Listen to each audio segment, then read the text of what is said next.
விஜய் என்ன சொல்லியிருக்காருன்னா 5000 உரிமை தொகையை வந்து பணம் வாங்கிடுங்க, ஓட்டு எனக்கு கொடுங்க, நான் சொல்லிதான் மாதிரி அது என்ன சொல்றதுன்னு தெரியலங்க. ஒரு அறியாமையின் உச்சம் தான் சொல்லணும்.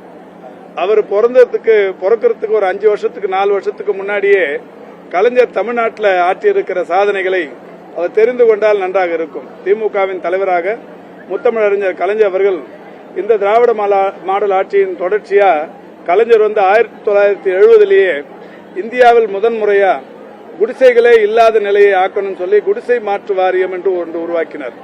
அப்ப குடிசைகள் 70களில் இந்தியா முழுக்க எல்லா மாநிலத்திலும் இருக்கும்.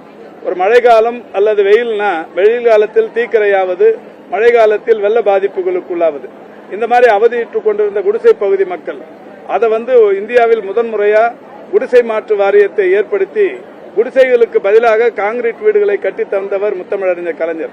அதை இப்ப நவீனப்படுத்தி நம்முடைய மாண்புமிகு தமிழ்நாட்டின் முதலமைச்சர்கள் நகர்ப்புற மேம்பாட்டு வாரியம் என்றாக்கி இன்றைக்கு 280 290 சதுர அடியில் கட்டின கட்டிடங்களை 400க்கும் மேற்பட்ட சதுர அடியில் கட்டி மக்களுக்கு மிகப்பெரிய அளவிலான மகிழ்ச்சியை, வாழ்வாதாரத்தை ஏற்படுத்தி தந்திருப்பவர்.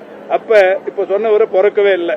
அவர் 1970 4 வருஷத்துக்கு முன்னாடியே. அதே மாதிரி பாத்தீங்கன்னா சிப்காட்னு ஒண்ணு இன்னைக்கு தொழில் வளர்ச்சி இன்னைக்கு இந்தியாவை முழுக்க சொல்றாங்க. தொழில் வளர்ச்சியில குறிப்பா உற்பத்தி துறையில 15% பேர் தமிழ்நாட்டில் பணியாற்றுகிறார்கள். குஜராத்தில் 13% தான், மகாராஷ்டிராவில் 12% தான். ஆனா தமிழ்நாட்டில் 15%.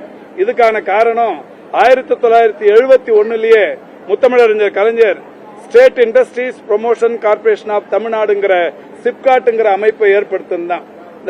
அதாவது இண்டஸ்ட்ரீஸ் டெவலப்மெண்ட்டுக்காக அப்ப பண்ண அந்த விஷயம் தான் இன்னைக்கு இந்திய அளவில் தமிழ்நாடு முதலிடத்தில் இருந்து கொண்டிருக்கிறது. அதே மாதிரி சிட்கோ என்கின்ற ஒன்று, ஸ்மால் இண்டஸ்ட்ரீஸ் டெவலப்மெண்ட் கார்பரேஷன் சொல்ற இந்த சிட்கோவையும் கலைஞர் 1970 உருவாக்கினார். அதனாலதான் இன்னைக்கு இந்தியாவிலேயே சிறு குறு தொழில்களில் இந்தியாவில் தமிழ்நாடு முன்னிடத்தில் இருந்து கொண்டிருக்கிறது. கல்வி, உயர்கல்வி சேர்க்கை இப்ப நான் சொன்னேன். உயர்கல்வி சேர்க்கையில இந்திய அளவிலான சதவிகிதம் 28.4. முத்துவேல் கருணாநிதி ஸ்டாலின் அவருடைய சாதனை 47% உயர்ந்திருக்கு. அதே மாதிரி உயர்கல்வி சேர்க்கை மட்டும் இல்ல, மகளிர் வேலை செய்யறாங்கல்ல அதுலயுமே இந்திய அளவில் தமிழ்நாடு தான் இன்னைக்கு முதலிடத்தில் இருக்கு. முத்தமிழறிஞர் கலைஞருடைய காலத்தில் தான், இவர் பிறக்கிறதுக்கு முன்னாடி தான் சென்னையிலே மட்டும் இல்ல தமிழ்நாடு முழுக்க இருந்த கை ரிக்ஷாக்கள் ஒழுக்கப்பட்டு சைக்கிள் ரிக்ஷாக்களாக தரப்பட்டது.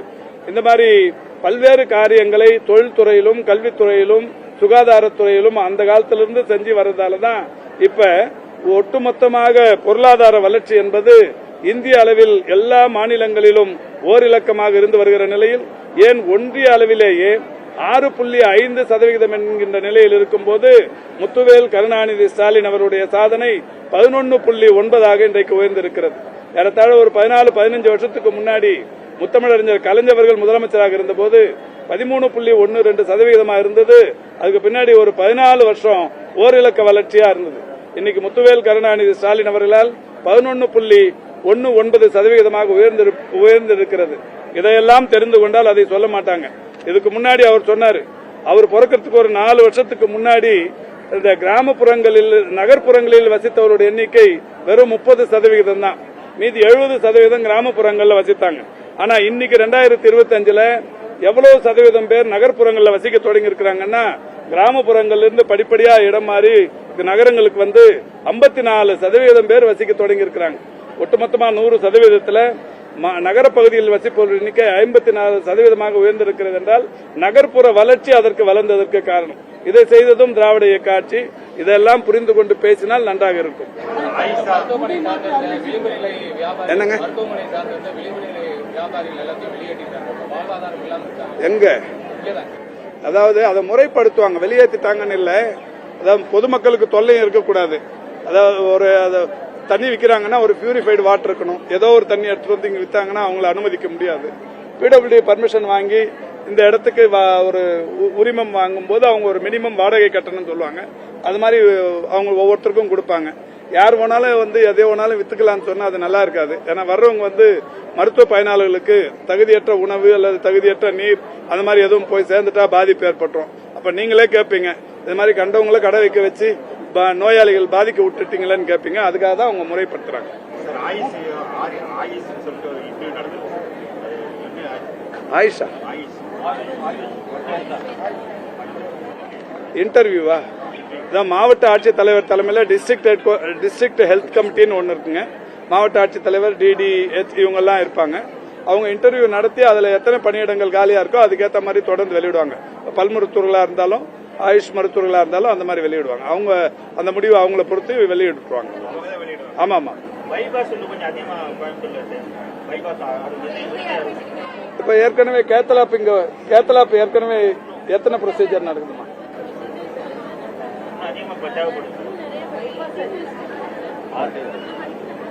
இப்ப நமக்கு எதுவும் இது எக்யூப்மெண்ட்ஸ் எதுவும் ஸ்ட்ரென்தனிங் பண்ண வேண்டியது இருக்கா? எல்லாமே இருக்கு. டாக்டர் இல்ல டாக்டர்களும் இருக்காங்க. இல்ல நீங்களாவே ஏதாவது ஒரு கருத்து சொல்லக்கூடாது. இங்க இருக்கிற இன்ஃப்ராஸ்ட்ரக்சரை கேட்டுங்க, எவ்வளவு மருத்துவர்கள் இருக்காங்கன்னு கேட்டுங்க, என்ன தேவையோ பண்ணி கொடுக்கலாம்.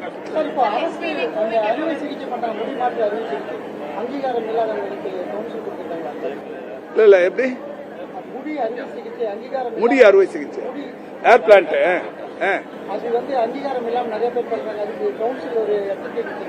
இல்ல டெபினட்டா அங்கீகாரம் இல்லாமல் எந்த மாற்று அறுவை சிகிச்சை செய்தாலும் அது நடவடிக்கை எடுக்கப்படும். ஏதாவது தகவல் இருந்து சொன்னீங்கன்னா நடவடிக்கை எடுக்கும். இப்ப மொத்தத்தில் 3,38,649 குழந்தைகள் என்று கண்டறியப்பட்டிருக்கிறார்கள்.